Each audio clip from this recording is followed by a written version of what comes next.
Silakan ketua kelas untuk memimpin doanya sebelum belajar. Silakan. Persiapan berdoa. Berdoa mulai.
Pembelajaran seperti biasa.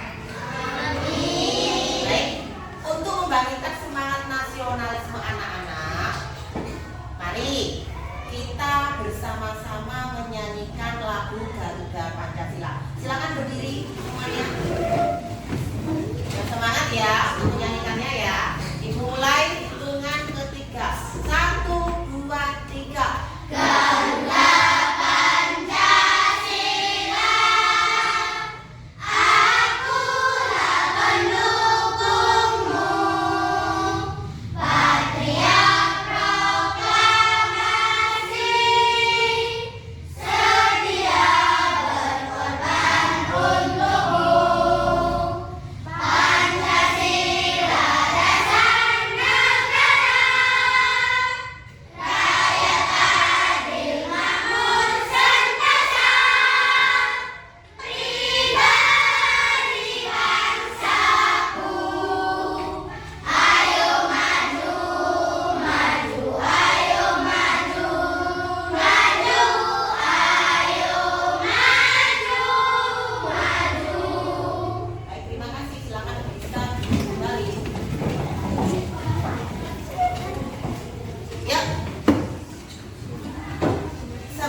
sudahkah menyiapkan peralatan sekolah untuk digunakan?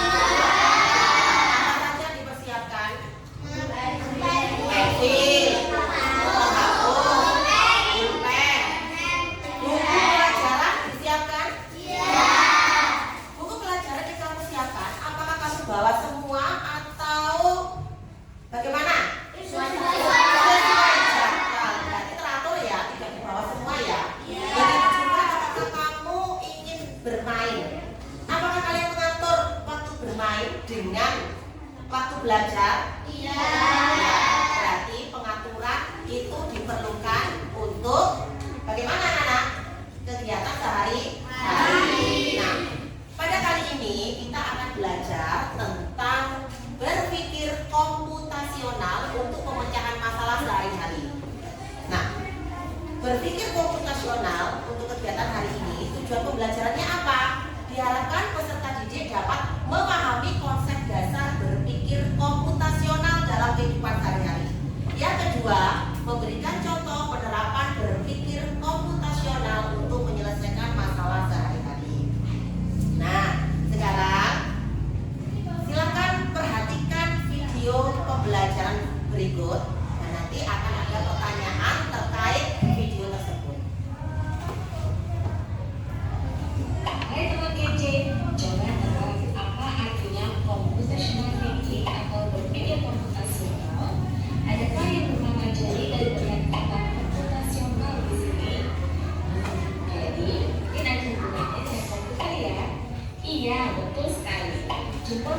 semuanya sudah menerap dengan benar. Berpikir komputasional adalah proses berpikir untuk menyelesaikan masalah dengan efektif dan efisien. Dalam ilmu komputer, proses berpikir ini dilakukan sebelum mulai menulis coding atau pemrograman. Jika sudah direncanakan dengan baik, maka coding yang ditulis akan sesuai dengan kebutuhan dan dapat diselesaikan dengan cepat dan tepat. Tapi ternyata berpikir komputasional juga bisa dilakukan tanpa komputer dan tanpa internet loh. Malah sebenarnya kita pun sudah menerapkannya dalam kehidupan sehari-hari. Mulai dari membuat gigi, mencatat ringkasan pelajaran, hingga menyiapkan tas untuk sekolah besok. Wah, kalau kita sudah bisa menerapkannya setiap hari, berarti kita semua sudah mahir dong. Belum tentu. Contoh-contoh tadi kan menerapkan berpikir komputasional pada masalah yang sederhana. Masih banyak nih masalah yang lebih kompleks, seperti misalnya mengatur keuangan bulanan, apa yang harus dilakukan kalau kamu tersesat di tempat baru, hingga memilih jurusan dan karir. Lalu yang lebih penting lagi, ketika kamu dewasa nanti, kamu akan menghadapi era industri 4 dan bahkan 5. Di sini kamu perlu kecepatan untuk memanfaatkan dunia digital, mulai dari mencari dan memilah informasi yang dapat terlibat, hingga menggunakan informasi itu untuk membuat keputusan penting dalam hidupmu. Menghadapi masalah kompleks kehidupan di masa sekarang dan masa depan ini mirip seperti merencanakan coding yang sudah dibahas sebelumnya. Kuncinya adalah memahami masalah dengan tuntas dan mencari cara menyelesaikan yang efektif dan efisien. Nah, kalau begitu, bagaimana agar kita bisa berpikir komputasional? Sekarang kita bahas ya, 4 landasan dari berpikir komputasional. Yang pertama, dekomposisi. Dekomposisi artinya membagi masalah kompleks ke bagian yang lebih kecil agar mudah diselesaikan. Misalnya, kamu ditunjuk jadi ketua sebuah petugasan. Maka, untuk memudahkan pelaksanaan, kamu bisa menunjuk panitia bagian acara, konsumsi, publikasi, keamanan, dan lainnya. Yang kedua, pengenalan pola. Artinya mencari kesamaan dan pola di antara bagian-bagian masalah kompleks yang sudah dikerja. Misalnya, kamu tidak terlibat dan terlibat jemuran di rumah, maka kamu perlu bisa mengenali jemuran milik ayah, ibu, kamu, adik, dan milik bersama seperti spray, handuk, dan lainnya. Ini karena jemuran-jemuran itu perlu disimpan di tempat yang berbeda. Yang ketiga, abstraksi. Artinya fokus pada informasi yang penting saja, mengabaikan detail yang tidak diperlukan. Misalnya, kamu hendak menceritakan pengalamanmu berwisata ke luar kota. Tentunya kamu mengalami banyak hal dari mulai berangkat di bus, berfoto bersama, makan di restoran, menginap di hotel, hingga perjalanan pulang.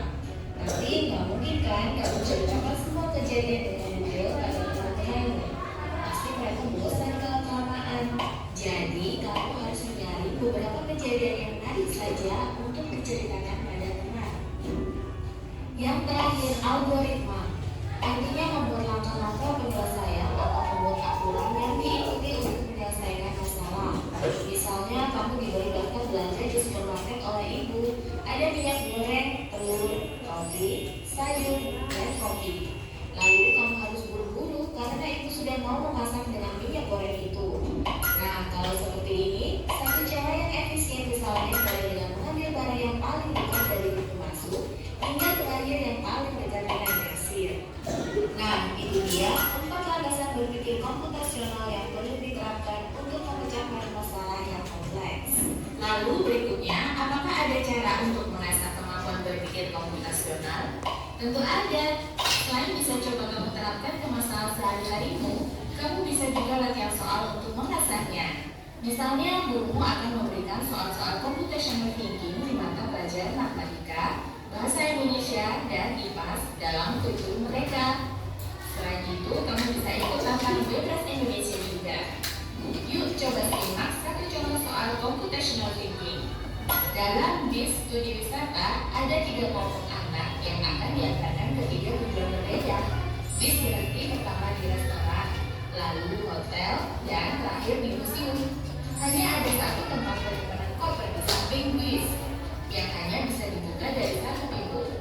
Sopir bis ingin mengatur koper-koper penumpang hingga mudah dikeluarkan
ke hotel. Kira-kira koper mana yang diletakkan paling akhir? Ke museum. Kenapa kok ke museum? Karena itu tadi, karena museum tujuannya paling akhir, otomatis koper yang dibutuhkan paling akhir. Begitu juga komputasional anak-anak harus berpikir secara sistem. Nah, jadi gini, konsep dasar berpikir komputasional itu adalah cara berpikir untuk menyelesaikan masalah dengan langkah-langkah yang sistematis, logis dan terstruktur seperti yang dilakukan komputer. Itu dikenal dengan nama berpikir komputasional. Nah, komponen berpikir komputasional itu ada 4 tadi. Yang pertama apa? Dekomposisi. Yang kedua pengenalan pola. Yang ketiga abstraksi. Dan yang keempat algoritma. Dekomposisi ini adalah memecah masalah besar menjadi bagian yang kecil. Pengenalan pola mencari kesamaan dari masalah yang berbeda. Abstraksi memfokuskan pada hal penting, mengabaikan detail yang tidak penuh. Algoritma urutan langkah sistematis untuk menyelesaikan masalah. Nah, ini adalah contoh dekomposisi anak-anak. Dekomposisi adalah memecah masalah besar menjadi bagian kecil. Kalau kamu perhatikan, di situ ada kamar tidur yang berantakan. Mungkin kamu di rumah bangun tidur, selimutnya tidak dilipat, tasnya berantakan, bukunya berserakan di mana-mana. Nah, bagaimana cara berpikir komputasionalnya? Yaitu menggunakan cara dekomposisi, yaitu memecah masalah besar menjadi bagian kecil. Yaitu pertama apa? Merapikan kamar terlebih dahulu. Dengan cara apa? Melipat baju, kemudian menyapu lantai, dan merapikan buku.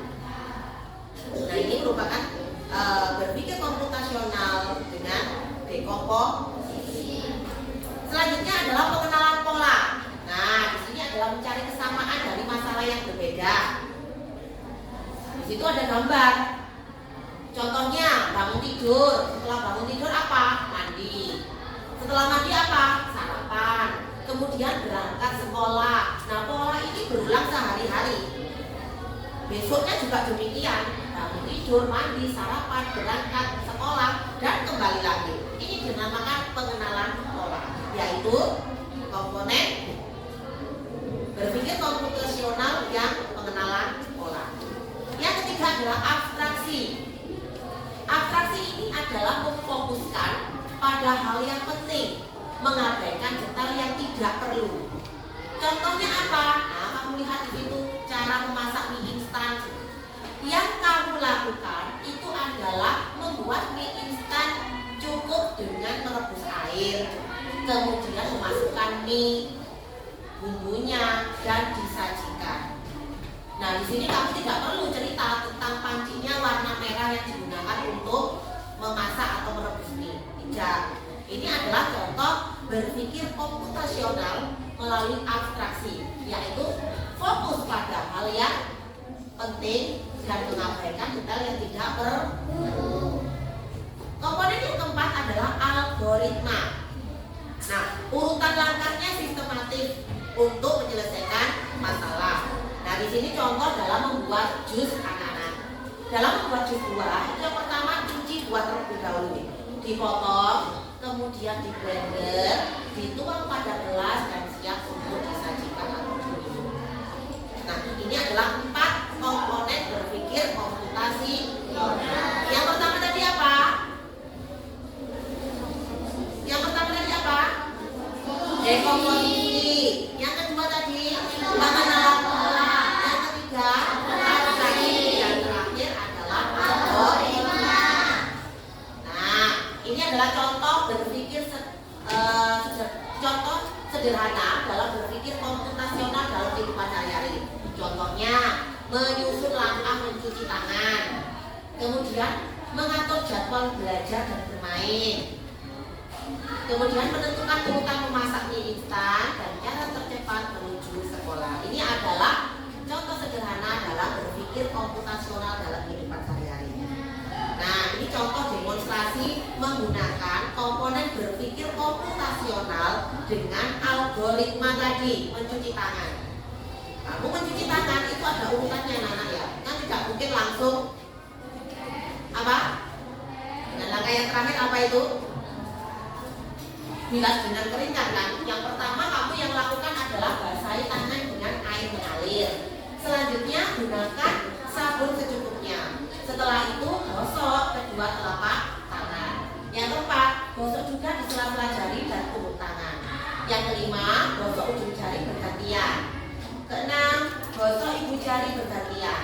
Bersihkan pergelangan tangan dan bilas kemudian keringkan. Itu adalah urutan langkah-langkah cara mencuci tangan dengan cara berpikir komputasional secara algoritma. Nah, jadi gini, algoritma dalam mencuci tangan, komputasionalnya itu apa saja? Yang pertama dekomposisi. Dekomposisi itu mencuci tangan dipecah menjadi beberapa langkah. Ada berapa langkah tadi? 8. Kemudian algoritmanya itu berurutan langkahnya, menyusun langkah-langkah yang harus dilakukan. Jadi dari urutan nomor 1 sampai ke nomor 8 itu urut. Yang ketiga adalah pengenalan pola, mirip dengan langkah lain yang butuh urutan, misalkan menyikat gigi. Kalau kamu menyikat gigi, apakah langsung pasta gigi dimasukkan ke sikat kemudian digosok seperti itu? Tidak. Apa yang kamu lakukan terlebih dahulu? Mencuci sikat, kemudian berkumur dulu kan? Nah, itu adalah pengenalan polanya. Dan yang keempat, secara abstraksi, ini tidak perlu detail yang kecil yang ditampilkan. Misalkan warna sabun yang digunakan apa, cukup inti langkahnya saja. Begitu. Ada pertanyaan dari sini? Jelas ya. Jadi algoritma mencuci tangan komputasionalnya itu kalau kamu pecah menjadi dekomposisi, algoritma, pengenalan pola, dan abstraksi. Contohnya seperti ini. Lanjut. Kalau tadi itu mencuci tangan, ya sekarang memasak mie instan. Mungkin kamu di rumah sudah pernah memasak mie instan sendiri? Atau mungkin bahkan dibuatkan orang tua untuk memasak. Nah, ketika orang tua memasak, kalau kamu tidak membuat sendiri, kamu perhatikan langkah-langkahnya. Kan tidak mungkin mie instannya langsung dimakan tanpa direbus, ya kan? Nah, jadi harus ada urutannya. Yang pertama, apa? Menyiapkan mie instan. Yang kedua, dipanaskan panci berisi air. Yang ketiga, masukkan mie setelah air mendidih. Kan kalau belum mendidih kamu masukkan ya tidak boleh ya. Kemudian yang keempat, masukkan telur dan sayuran atau mungkin bahan yang lainnya yang kamu suka. Aduk mie dan sayur hingga matang. Tuangkan mie ke dalam mangkok. Kemudian tuangkan bumbu dan aduk mie agar bumbu tercampur merata. Ini adalah contoh demonstrasi algoritma memasak mie instan. Nah, sama seperti tadi, algoritma memasak mie instan itu komputasionalnya kita pecah menjadi 4 bagian tadi. Ada dekomposisi, ada algoritma, ada pengenalan pola, dan ada abstraksi. Untuk dekomposisi, ini proses memasak dipecah jadi beberapa bagian. Kemudian untuk algoritmanya, urutannya jelas dari awal hingga mie siap saji. Untuk pengenalan polanya, sama seperti resep lain yang selalu punya langkah berurutan. Dan untuk abstraksinya, tidak semua detail dicatat, misalkan merek mie yang digunakan, atau ini hanya digunakan untuk mencatat hal penting saja. Kalau merek mie yang digunakan, panci yang digunakan warna apa, itu kan tidak terlalu penting, diabaikan saja. Fokusnya ke detail yang penting yang dicatat. Begitu ya. Nah, untuk selanjutnya dari penjelasan Ibu tadi, mungkin ada pertanyaan sebelum kita nanti berdiskusi kelompok. Mungkin ada pertanyaan, Bu, apakah berpikir komputasional ini bisa digunakan seperti ini, Bu? Mungkin seperti itu. Atau mungkin sudah jelas yang Ibu sampaikan? Alhamdulillah. Kalau sudah jelas, maka kita langkah selanjutnya adalah diskusi kelompok. Kelompok sudah Ibu bagi, ada 5 kelompok. Kelompok 1, kelompok 2, kelompok 3, 4, dan kelompok 5. Silakan nanti dalam tiap-tiap kelompok Ibu akan membagikan lembar kerja peserta didik. Silakan anak-anak nanti berdiskusi untuk Dalam satu kelompok silakan dipilih ketua kelompoknya.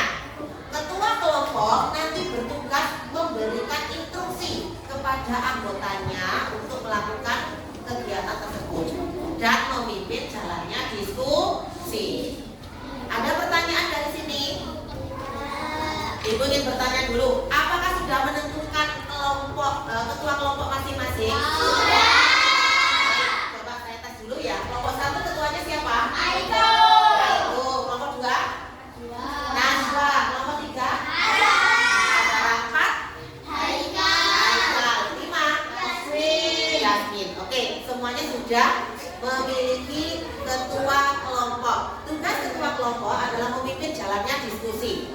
Jelas ya? Kemudian menginstruksikan kepada anggota kelompoknya untuk melakukan kegiatan kelompok secara bertanggung jawab. Jadi usahakan jangan sampai ada yang bermain sendiri atau tidak berdiskusi ketika melakukan kegiatan. Jelas anak-anak ya? Nah, ini ibu akan membagikan LKPD untuk tiap-tiap kelompok. Setiap anak menerima 1 LKPD. Namun untuk pengerjaannya bisa diberikan secara berkelompok. Kegiatan ini ibu beri waktu 10 menit. Ya, cukup ya. Nanti kalau sudah selesai kita akan melakukan presentasi. Perwakilan kelompok nanti silakan maju untuk mempresentasikan hasilnya.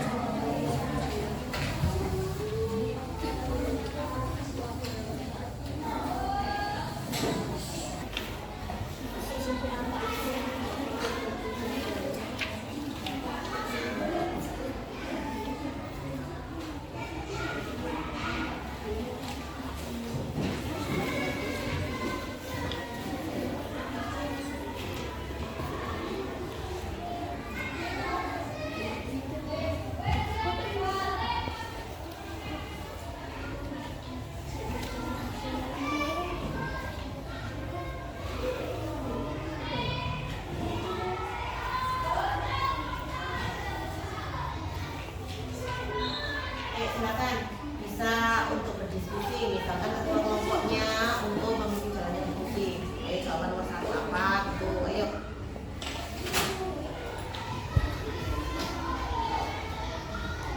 Ya silakan.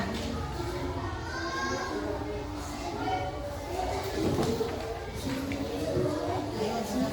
Ini temannya. Ya.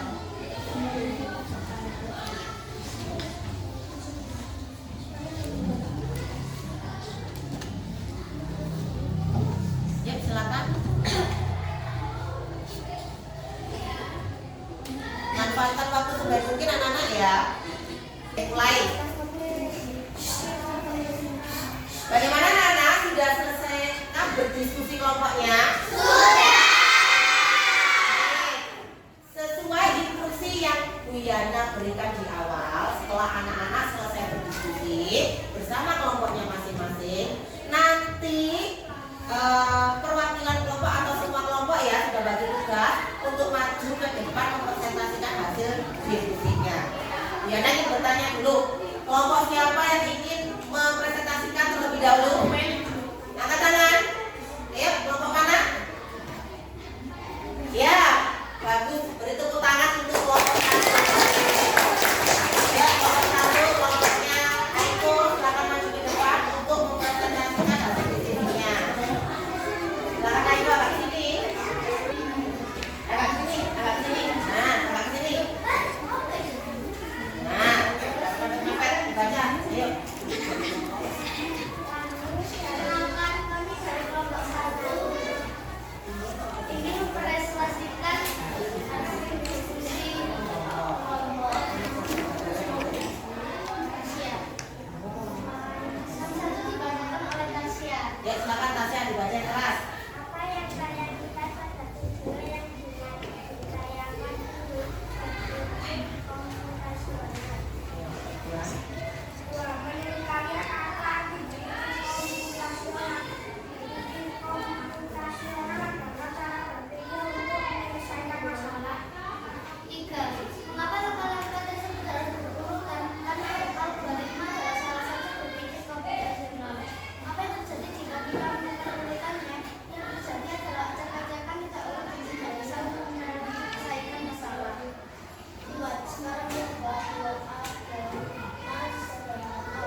Iya, betul sekali.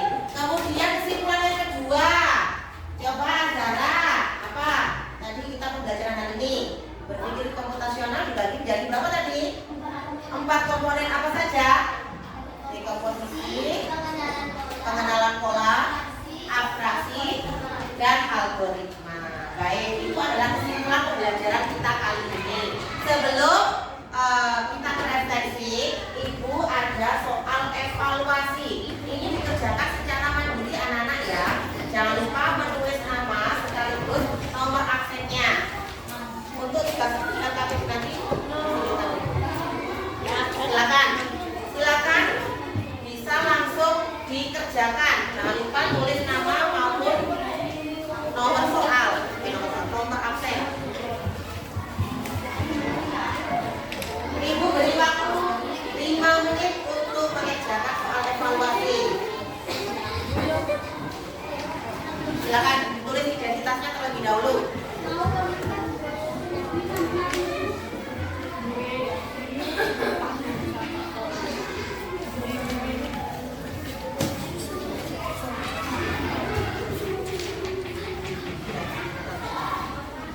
Silakan.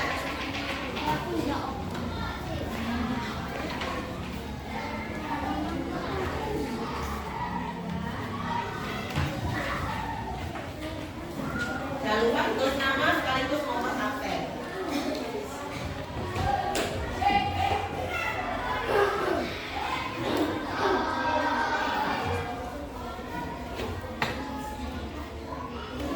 Yang dikerjakan sudah selesai? Kalau sudah selesai, silakan kumpulkan ke saya ya. Nah.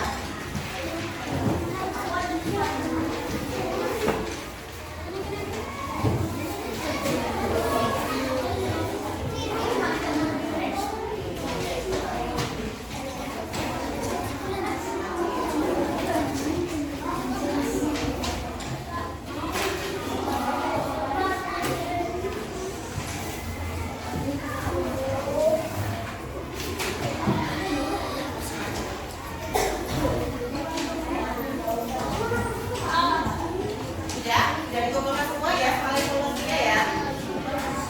Nah, baik anak-anak. Nah, sekarang kita refleksi terlebih dahulu. Apa sih yang kalian pelajari hari ini? Tentang apa?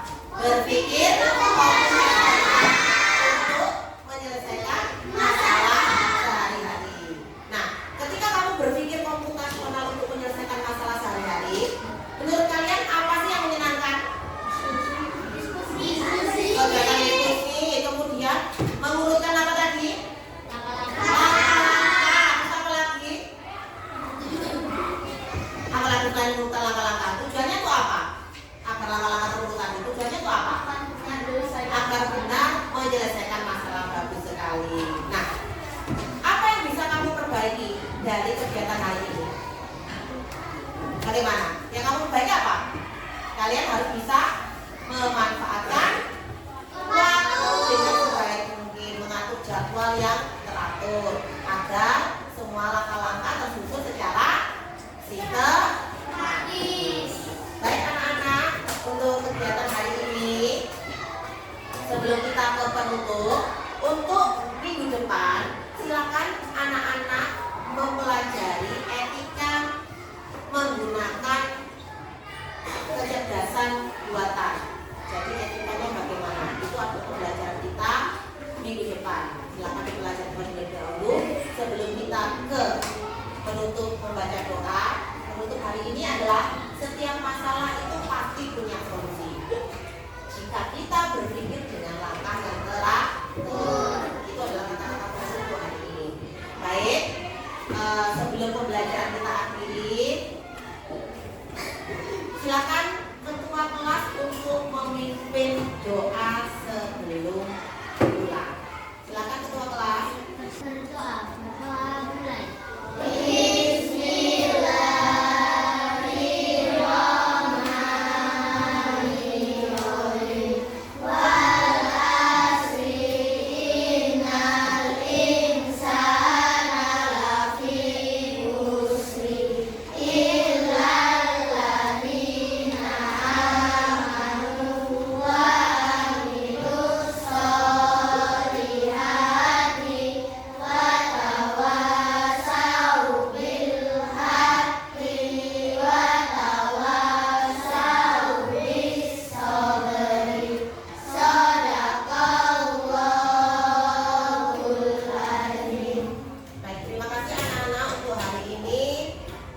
akhiri pembelajarannya. Assalamualaikum warahmatullahi